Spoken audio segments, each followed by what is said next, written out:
My grandmother drugged and inseminated me with my dead grandfather's sperm while my parents held me down. Ow, even after escaping, she sends baby blankets and prenatal vitamins to my job, as if I'm still her vessel. My grandmother always said I had my grandfather's hands. I thought it was sweet, part of her grief, but she made me wear his glasses, sit in his chair, recite his old sayings. On my 18th birthday she took me to the locked basement freezer. "It's time you bring him back," she said, showing me 20 vials of his frozen sperm.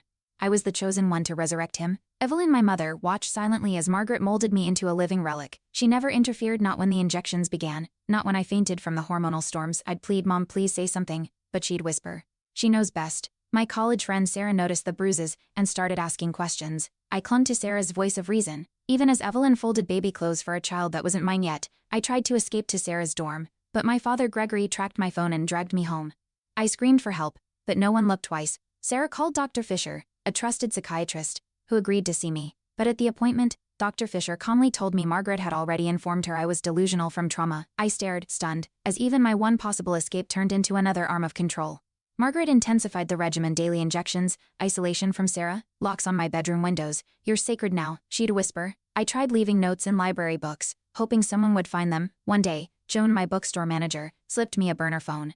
"I know," she said quietly, but Evelyn found it days later and smashed it with a hammer. "Don't make this harder than it has to be," she warned. I felt hope collapse. Sarah faked a scholarship interview to get me out. We met in a church parking lot, and I gave her a flash drive with photos, hormone vials, and journal entries. That night, Margaret staged a pregnancy reveal: pink smoke, banners, new life, old soul. I stood frozen. Gregory toasted. Evelyn cried. Joan sent a single text: "Lawyer ready, safe house set." My stomach churned with fear, but I nodded back. I had one shot now. The twist hit when the fertility clinic director sent an anonymous package to Patricia Brooks, Sarah's lawyer contact. Inside, documents proving the insemination wasn't legal. It was falsified as a consented medical trial. Margaret had forged everything.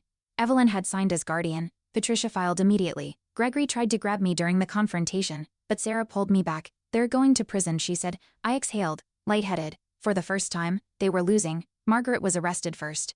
Screaming about prophecy, Gregory and Evelyn followed, handcuffed and silent. The media called it the inheritance cult case. Joan testified. Sarah stayed beside me, holding my hand during every hearing. I moved into a shared apartment and started therapy.